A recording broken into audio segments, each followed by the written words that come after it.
नमस्कार, नमो बुद्धाय मित्रों। आज हम आपको बताने वाले हैं बोधिसत्व सिद्धार्थ के संन्यास दर्शन के बारे में। यह सारी जानकारी त्रिपिटक के अंदर बताई गई है, लेकिन हमारा उद्देश्य है कि तथागत भगवान बुद्ध के बारे में सबको जानने का मौका मिले।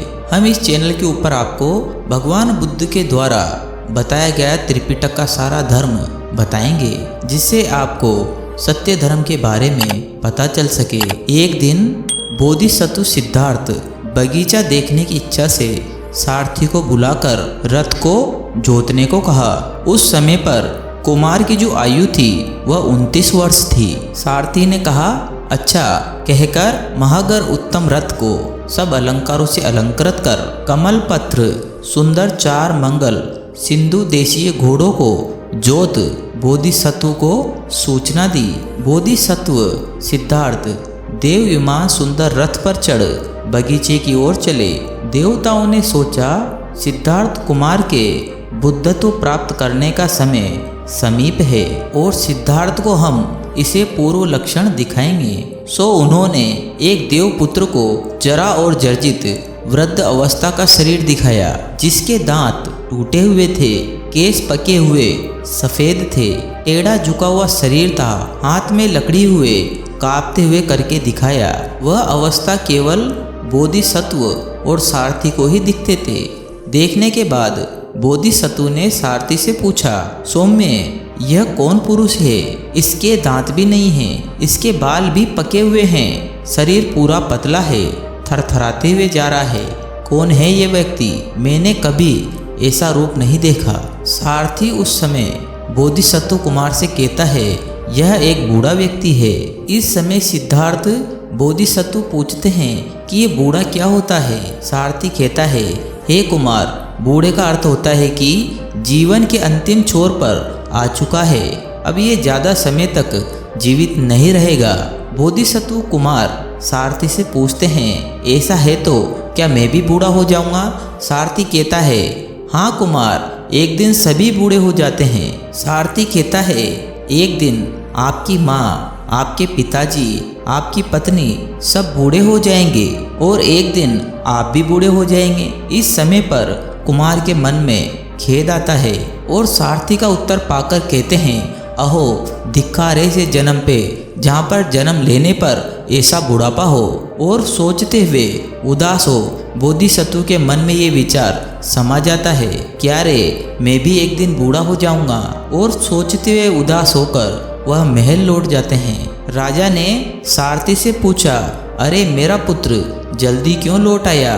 सारथी ने कहा, बूढ़े आदमी को देखकर। और राजा भविष्य देवताओं ने बूढ़े आदमी को देखकर प्रवज्जित होने को कहा था। सोचा राजा ने, इसलिए मेरा नाश मत करो, पुत्र के लिए शीघ्र ही नित्य की तैयारी करो। और राजा कहता है, भोग भोगते हुए प्रवज्जा का ख्याल ना आएगा।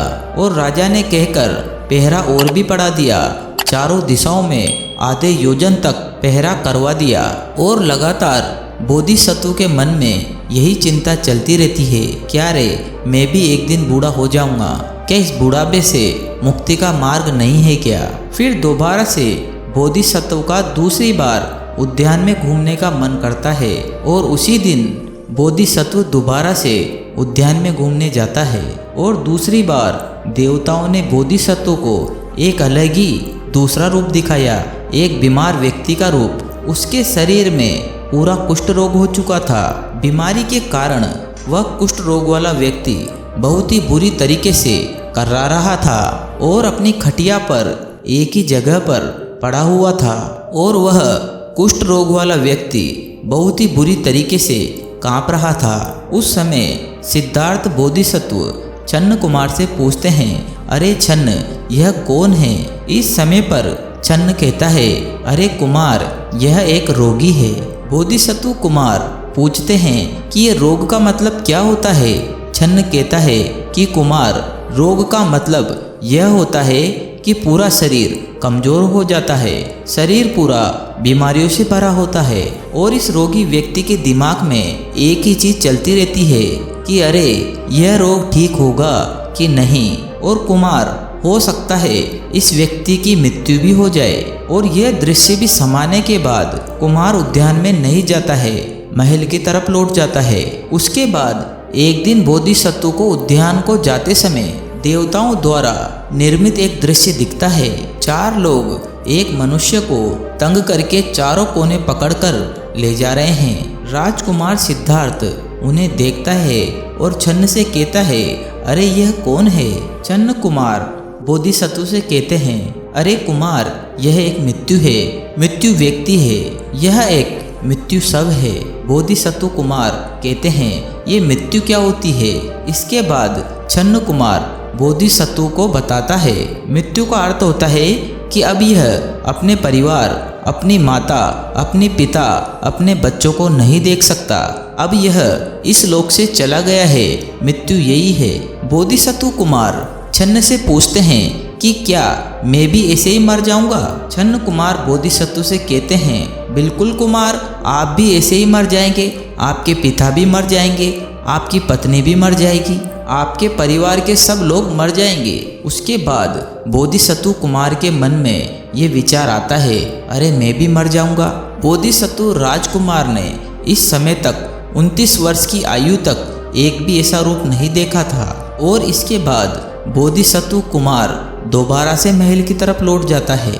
और उस दिन भी कुमार का मन दुख से ही भरा हुआ रह गया।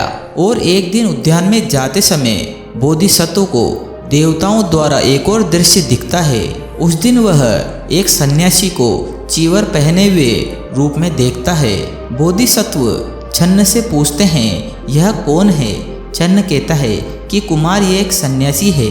बोधिसत्व कुमार पूछता है, सन्यासी क्या होता है? छन्न बोधिसत्व कुमार को बताते हैं कि यह पाप को त्याग कर पुण्य में लगा रहता है, अच्छाई क्या है उसे ढूंढता ही रहता है, मुक्ति की खोज करता रहता है। और इसी समय बोधिसत्व कुमार सोचता है, यह मार्ग तो बहुत ही अच्छा है। और उसी दिन बोधिसत्व प्रज्ञा में रुचि उत्पन्न कर उसी दिन बोधिसत्व बहुत ही प्रसन्न हो उसी दिन पूरा उद्यान भी घूमता है। तो मित्रों, आज हमने जाना बोधिसत्व सिद्धार्थ के संन्यास दर्शन के बारे में। नमो बुद्धाय।